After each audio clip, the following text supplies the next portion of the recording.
Good morning बच्चा party. आज की इस वीडियो में सॉल्यूशन का टॉपिक, जिसे हमने कल आपको कहा था कि हम वेपर प्रेशर और राउल्ट्स लॉ को डिस्कस करेंगे, तो हम सबसे पहले डिस्कस करते हैं what is vapour pressure. Clear? Vapour pressure है क्या चीज? जनरली जब हम लिक्विड सॉल्यूशंस की बात करते हैं तो लिक्विड सॉल्यूशन का मतलब ये होता है कि जो हमारा सॉल्वेंट है वो क्या है? लिक्विड है।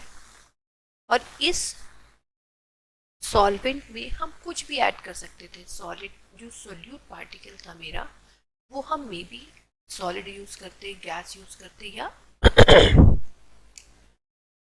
लिक्विड यूज करते, कुछ भी यूज करते, लेकिन रिजल्टेंट सॉल्यूशन हमारा क्या कहलाएगा? लिक्विड सॉल्यूशन कहलाएगा। ठीक। इस लिक्विड सॉल्यूशन में जब हम कंपोनेंट्स को मिक्स करेंगे, अब कंपोनेंट्स जो हम मिक्स कर रहे हैं बेटा, वो भी दो तरीके के होंगे। ठीक। पहला, या तो वो वोलेटाइल होगा या वो नॉन वोलेटाइल होगा। वोलेटाइल का मतलब क्या हुआ? जिसके पास वेपर्स को बनाने की टेंडेंसी है। ठीक। और नॉन वोलेटाइल का मतलब जो वेपर फेज में कन्वर्ट नहीं हो जाएगा, कि when the solute is non volatile but the solvent is volatile. इसका मतलब सॉल्वेंट वोलेटाइल का मतलब हो गया कि पानी है, पानी को आप गर्म करोगे वो वेपर फेज में जाएगा, लेकिन अगर इसमें आपने थोड़ी सी मड मिला दी, थोड़ी सी मिट्टी मिला दी, वो क्या होगी? क्या वो आपकी वेपर फेज में आएगी? वो नहीं आएगी। तो कुछ ऐसे हमारे पास सोल्यूट पार्टिकल्स हैं जो नॉन वोलेटाइल हैं, और कुछ ऐसे हैं जो वोलेटाइल है।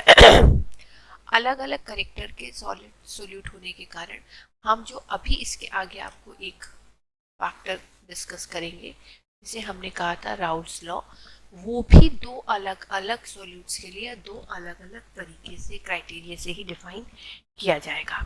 हाँ, अभी हमने जो स्टार्ट किया था वो था वेपर प्रेशर। तो सबसे पहले what is vapour pressure? Vapour pressure of a liquid और solution is the pressure exerted by the vapors। Vapour pressure है ना, तो किसका एक प्रेशर लग रहा है यहाँ पर? वेपर्स का। तो pressure exerted by the vapors in equilibrium with the liquid or solution at a particular temperature। एक पर्टिकुलर टेम्परेचर पर जब किसी भी सॉल्यूशन का या लिक्विड का साथ एक इक्विलिब्रियम स्टेब्लिश होता है उस वेपर्स के प्रेशर का, तब उसको हम कहते हैं वेपर प्रेशर्स। क्लियर?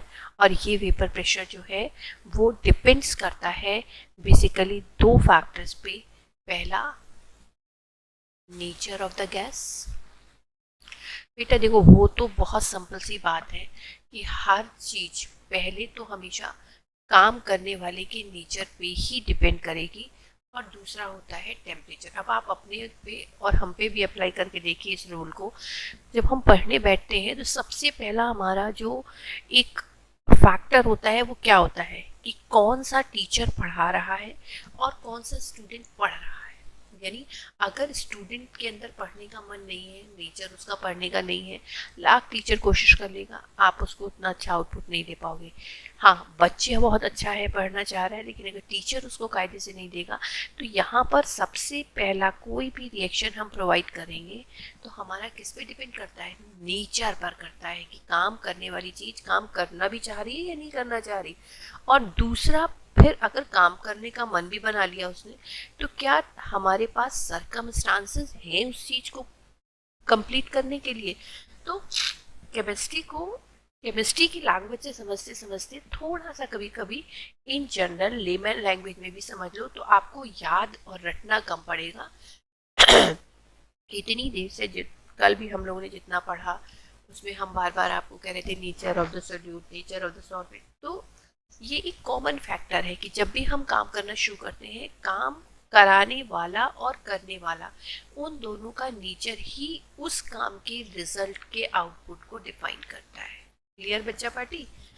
अब जब हमने आपको वेपर प्रेशर डिस्कस करा, इस वेपर प्रेशर को लिक्विड लिक्विड सॉल्यूशन, या जिसे हम कह सकते थे, हमने कल कहा था कि एक बहुत इंपॉर्टेंट लॉ, राउल्स लॉ।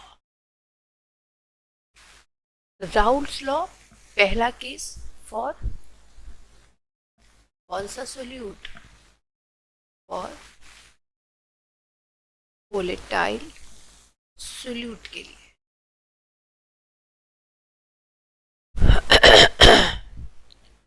और जब वोलेटाइल सोल्यूट के लिए करेंगे, इसका मतलब कि जो सॉल्यूशन आपने बनाया, ध्यान से समझ ले बच्चा, जो सॉल्यूशन आपने बनाया इसमें जो सॉल्वेंट था और जो आपने सोल्यूट मिलाया, इन दोनों से जो सॉल्यूशन मेकअप हुआ, ये पूरा का पूरा किस नेचर का है, वोलेटाइल नेचर का है। इसका मतलब total solution is responsible for the criteria. ठीक, इसका मतलब अगर हमने इसमें कुछ कंपोनेंट डाल दिए, ए बी सी, कुछ भी डाल दो अगर आप सॉल्यूशन में, तो इसका मतलब राउल्स लॉ क्या कहता है कि अगर वोलेटाइल है तो partial vapour pressure of the each component is directly proportional to the mole fraction of the each component.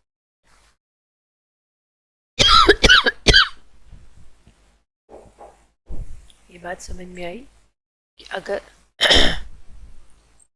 ये कंपोनेंट है तो ए की मोल फ्रैक्शन की डायरेक्टली प्रोपोर्शनल हो जाएगा। अब अगर कंपोनेंट बी ले लिया तो B is directly proportional to the mole fraction of the B, और जो टोटल हमारे पास सॉल्यूशन आएगा वो आ जाएगा ए प्लस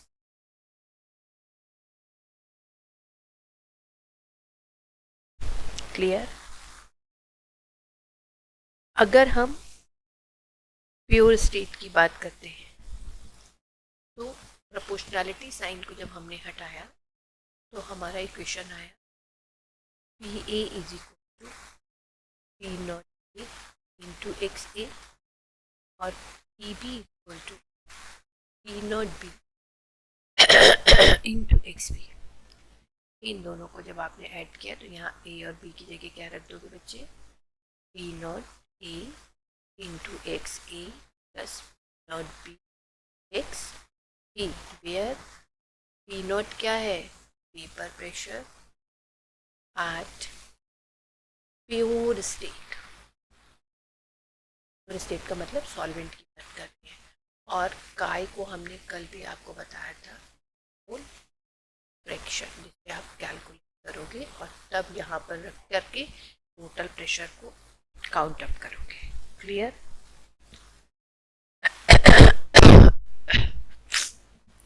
लेकिन अगर ये वेपर प्रेशर, अगर ये राउल्स लॉ,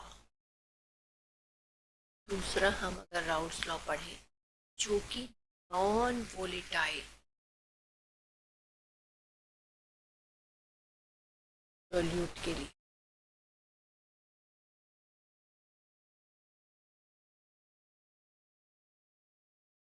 अब की हमने राउल्स लॉ का डिस्कशन किया और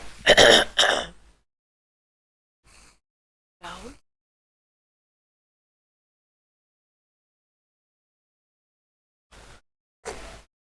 जो कि नॉन वोलेटाइल, नॉन वोलेटाइल का मतलब मैंने उस अभी आपको समझाया कि जो हमारा सॉल्यूशन बना उसमें दोनों के दोनों कंटेंट पार्ट एक साथ नहीं लेंगे।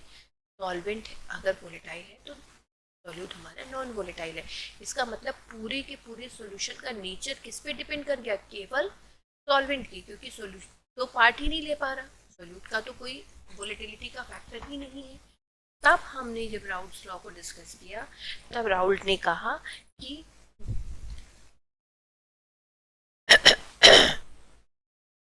ईच कंपोनेंट, जो अभी ऊपर आप पढ़ के आ रहे थे कि solutions are non volatile, then vapour pressure, vapour pressure यानी P is directly proportional to the mole fraction of solvent, क्योंकि नॉन वोलेटाइल में सॉल्यूट इक्वली पार्टिसिपेट नहीं कर रहा है। क्लियर? इसी को आपने सिंप्लीफाई किया तो P is equal to P naught into mole fraction of solvent. यहाँ पर आप यहीं पर आप ध्यान रखिएगा, mole fraction of solute plus mole fraction of solvent equal to होता है 1। तो अगर आपने इसको सिंप्लीफाई करा तो mole fraction of solvent equal to हो गया 1 minus mole fraction of solute. This value put in the equation number A. Formula आ गया P is equal to P naught 1 minus X solute. इसको आपने ले लिया P upon P naught is equal to 1 minus solute. P upon P naught is equal to lowering of vapor pressure। फिर आप इस equation को सिंप्लीफाई करिए तो 1 को हमने लेफ्ट हैंड साइड में ले लिया तो ये आ गया minus P upon x solute. इसका मतलब Raoult's law for non volatile solute state that P naught minus P upon P naught equal to relative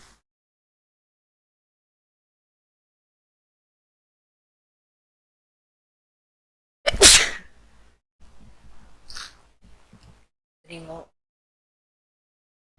vapour pressure. तो लॉ क्या बन के आ गया बेटा, relative lowering of vapour pressure is equal to the mole fraction of the solute. Mole fraction of solute आप कैसे calculate करते हो?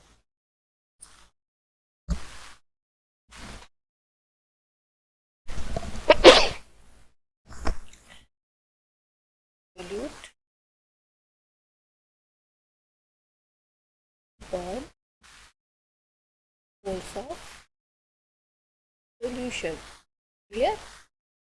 मोल्स ऑफ सॉल्यूट कैसे निकालते हो? मास अपॉन मोलर मास, यानी इसको अगर आप सिंपली कर देते small N upon small N plus capital N.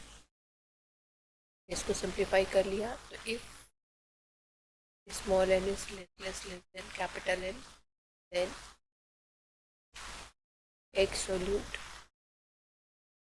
Is equal to आ गया N upon capital N. N आ जाएगा mass upon molar mass, capital N is आ जाएगा capital W upon capital M. Small W mass of solute, M dash molar mass solute, capital W mass of solvent और capital N molar mass of solvent. Clear? अब इन दोनों values को इस equation में, equation number B में लगा लीजिए। तो फॉर्मूला आपका क्या आ गया? P naught minus P upon P naught is equal to small two upon M dash capital. ये पूरा डेरिवेशन बेटा जब अभी आपको हम कॉलिगेटिव प्रॉपर्टीज एक्सप्लेन करते वहाँ पर भी यही आएगा, क्योंकि पहली कॉलिगेटिव प्रॉपर्टी थी relative lowering of vapour pressure, जो कि मैंने यहाँ पे डिराइव करके दिखाई कि P naught minus P relative loading of vapor pressure. With the help of this formula, we calculate the molar mass of the solute। या जो भी आपसे क्वेश्चन में पुटअप किया जा सकता है, 5 चीज़ों में से 4 चीज़ें आपको गिवन होती हैं, एक आपको एप्लीकेबल करना होता है। Clear all of you? आप इस राउट्स लॉ की हेल्प से, जैसे कि मैंने आपको कल भी बताया था कि अगर गैस लॉ फॉलो हो रहे थे, आइडियल गैस बन रही थी, लेकिन अगर राउट्स लॉ फॉलो हो जाएगा तो क्या बन जाएगा? आइडियल सॉल्यूशन बन जाएगा। ठीक, तो नेक्स्ट हमारी हेडिंग आ जाएगी आइडियल सॉल्यूशन एंड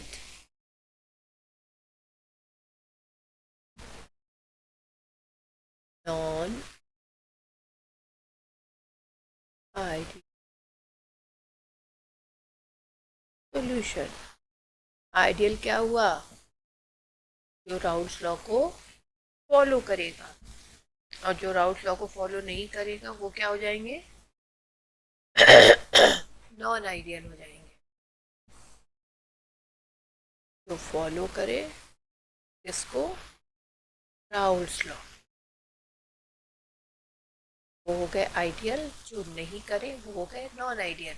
अब जब नहीं करेंगे तो दो पॉसिबिलिटी होंगी बेटा, या तो वो इस राउल्स लॉ से कुछ ऊपर वर्क कर रहे होंगे या कुछ नीचे वर्क कर रहे होंगे, यानी प्रॉपर राउल्स लॉ नहीं करेंगे, लेकिन interaction between the components are different from those of the pure components. It means ना तो यहाँ पर delta V is not equal to zero हो जाएगा, वॉल्यूम चेंज, एंथैल्पी भी मिक्सिंग ऑफ कंपोनेंट्स की जीरो हो जाएगी, और तब ये या तो पॉजिटिव डेविएशन शो करेंगे या निगेटिव डेविएशन शो। इसको भी आप अपने ऊपर रख के याद कर लीजिए बच्चा पार्टी, कि एक बच्चा है जो मैम ने काम कहा, या तो उतना ही काम करे जो पॉसिबल नहीं होता है, कभी नहीं होता है, आप कितना भी आप कह दें। तो इसी तरीके से जो आइडियल होता है वो पूरी तरीके से फॉलो करता है, लेकिन कोई भी पूरी तरीके से फॉलो नहीं करता। दो चांसेस होते हैं, जब बच्चे को आप होमवर्क देते हो, या तो वो होमवर्क जितना मिला है उससे दो एक क्वेश्चन कम करता है, या जो पढ़ने वाले अच्छे बच्चे हैं वो अपना तो करते ही करते हैं, साथ में एक आध कॉम्पिटिशन की बुक भी लगा लेते हैं। तो जो दिए गए होमवर्क से कम होते हैं, that is called negative deviation. के पास काम करने का मन ही नहीं था, लेकिन जो अपना करने के साथ साथ एक आध कॉम्पिटिशन की बुक को भी फॉलो कर लेते हैं, वो कहलाते हैं पॉजिटिव डेविएशन। क्लियर? तो यहाँ पर आपको ध्यान रखना है कि जितने भी नॉन आइडियल सॉल्यूशन में निगेटिव डेविएशंस के कंसेप्ट आते हैं, उस निगेटिव डेविएशन के कंसेप्ट्स में तीन चीज़ें हमारे दिमाग में होनी चाहिए। पहला, कि ये जो कंपोनेंट का वेपर प्रेशर है वो हमेशा कम होगा पी नॉट ए एक्स ए से। जाहिर सी बात है, मैं कह रही हूँ कम काम कर रहे हो निगेटिव हो तो, ठीक। इसका मतलब जब एक कंपोनेंट का काम कम है तो दूसरे का भी मैंने मान लिया कि कम ही होगा। क्लियर? तो रिजल्टेंट जो प्रेशर होगा वो भी हमेशा कम होगा इन दोनों के एडिशन से।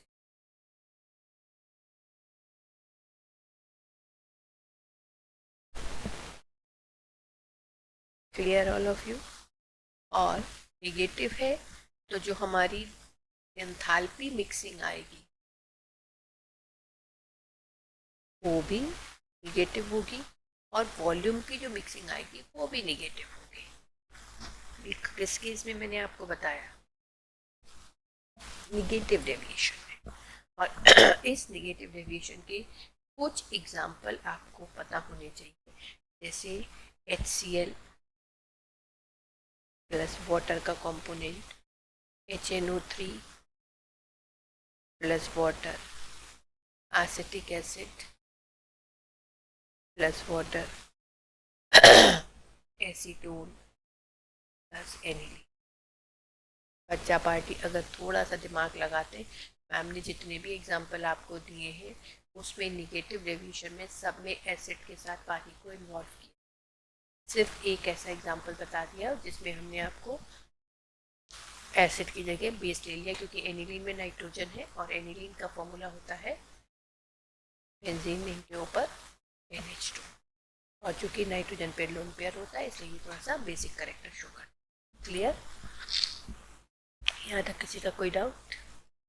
इसी तरीके से जब सब कुछ निगेटिव डेविएशन का लेस था तो ऑब्वियस सी बात है कि जो पॉजिटिव डेविएशन के करेक्टर आएंगे सारे के सारे इससे कुछ ज़्यादा आएंगे। क्लियर? तो अगर ज़्यादा आएंगे तब हमारी पहली कंडीशन क्या हो जाएगी? P A greater than P naught A into X A और P B is greater than P naught B into X. Clear? में लेस था, ग्रेटर है।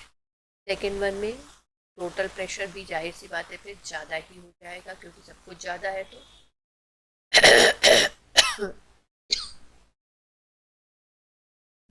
और तब हमारा यहाँ पर डेल्टा वी मिक्सिंग भी पॉजिटिव आ जाएगा, डेल्टा एच मिक्सिंग भी positive. Clear all of you? Positive के करेक्टर, ये नेगेटिव के करेक्टर। अब पॉजिटिव के भी दो एक एग्जाम्पल आप दिमाग में रख लीजिए, जैसे हमने नेगेटिव के रखे हैं। पॉजिटिव के एग्जाम्पल हो सकते थे acetone plus carbon disulphide, for example acetone plus carbon disulphide.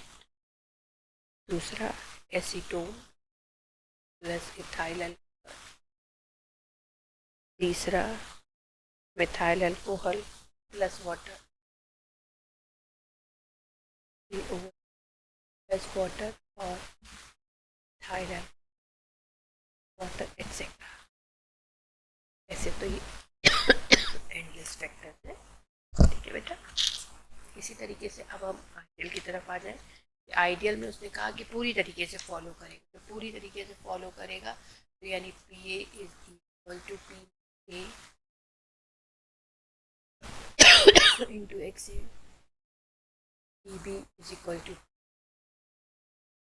X P P B. Clear? यहाँ पर ये इक्वल का साइन, जब ये इक्वल का साइन ऑब्वियस सी बात है कि डेल्टा एच मिक्सिंग भी इक्वल टू जीरो के आ जाएगा। जब डेल्टा एच मिक्सिंग आ जाएगा तो डेल्टा वी भी आ जाएगा जीरो के बराबर। क्लियर? और तब हमारे पास कुछ एग्जाम्पल हमें इसके भी दिमाग में रखने पड़ेंगे, जैसे बेंजीन प्लस टॉलुई नॉर्मल हेक्सेन, यानी सारे इसमें एल्केन की बात करेगा ज़्यादातर बेटा, प्लस हेप्टेन क्लोरोबेंजीन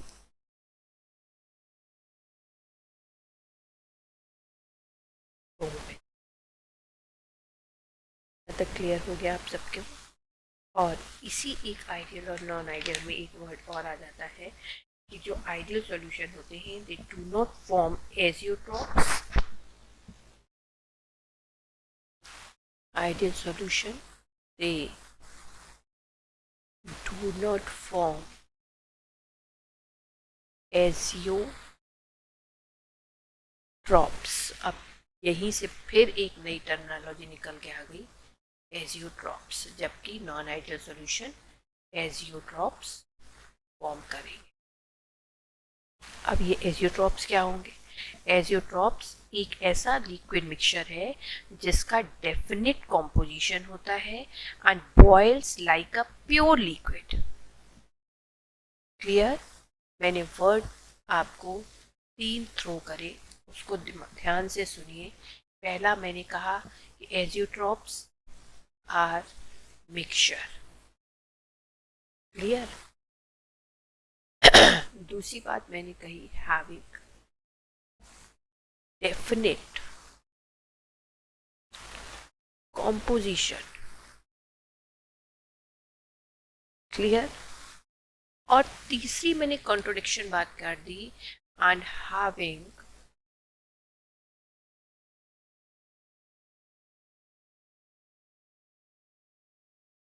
boiling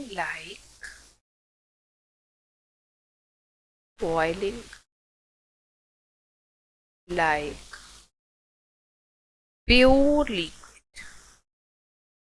जब ये प्योर है ही नहीं, मिक्सचर है, लेकिन ऐसा मिक्सचर मेकअप करना है जो कि प्योर की तरह ही बिहेव करे, ऐसे मिक्सचर को हम एजियोट्रॉप्स कहेंगे। Clear all of you?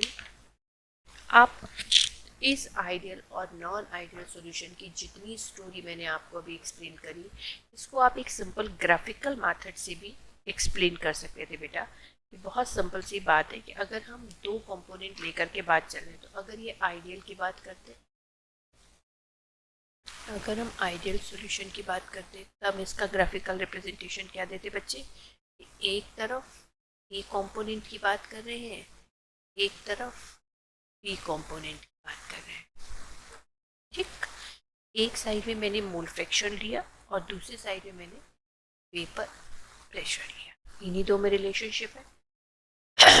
अगर इस साइड मैंने वेपर प्रेशर पी नॉट ए लिया और इस साइड में मैंने vapour pressure P naught B लिया, जब vapour pressure P naught B यहाँ पर लिया, उस समय यहाँ पर मोल फ्रैक्शन ए 0 था और मोल फ्रैक्शन बी 1 था।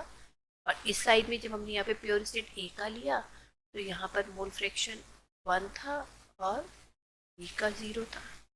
अगर ये आइडियल है, ये पूरी तरीके से बात को फॉलो करता है, तो इसका ग्राफ एक स्ट्रेट चेन आने, ये डायरेक्टली प्रोपोर्शनल था, one is also directly proportional.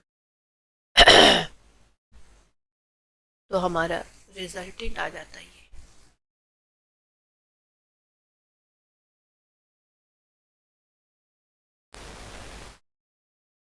ये टोटल हमारा आ जाता P is P naught A x A plus P naught into X. Clear बच्चा पार्टी? और अगर ये नॉन आइडियल सॉल्यूशन है, तो नॉन आइडियल में हमने आपको दो बताए, one is positive and another is negative. तो पहले तो हमें नॉर्मली बनाना पड़ेगा कि उस आइडियल क्या था। आइडियल हमारा, जैसा मैंने अभी आपको यहाँ पे बना के दिखाया, वैसा आपने एक और यहाँ बनाया कि आइडियल हमारा ये आना चाहिए।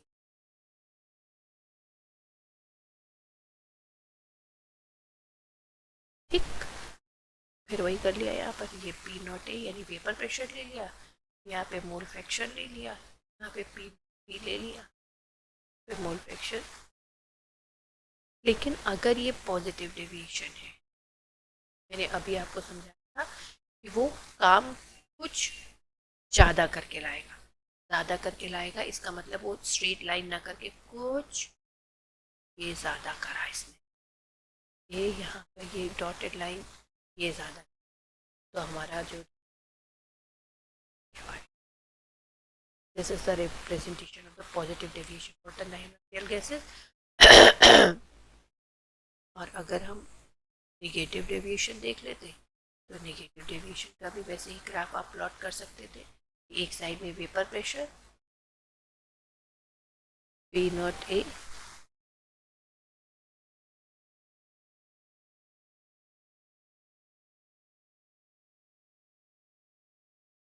यहाँ पर हमने पी नॉट बी ले लिया, वेपर प्रेशर ले लिया, नीचे के साइड में हमने प्रेशर ले लिया। ये हमारा ओरिजिनल आना चाहिए था, नेगेटिव यानी पहले से कुछ काम करना है।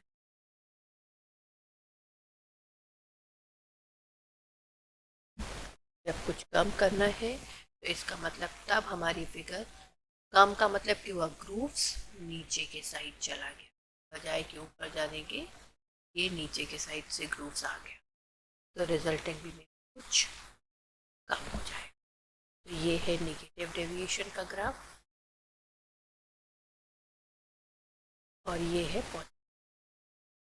तो इस फैक्टर्स को दिमाग में क्लियर करिए, आइडियल क्या है, नॉन आइडियल क्या है, उनकी ग्राफिकल रिप्रेजेंटेशन क्या है, और एक इम्पॉर्टेंट एज यू प्रॉम्प्ट्स, यहाँ तक की फिगर को आप कल तक सब बच्चे रिवाइज करके रखेंगे, से रिलेटेड सारे क्वेश्चन एटलीस्ट एनसीईआरटी के जो इंटेक्स क्वेश्चन उसको करके रखेंगे, तब हम इसके आगे मूव करेंगे और एक नई इम्पॉर्टेंट फैक्टर्स की तरफ मूव करेंगे, हम क्वालिटेटिव प्रॉपर्टी, और इसी हेडिंग से आपको at least full marks question board paper में मिलेंगे।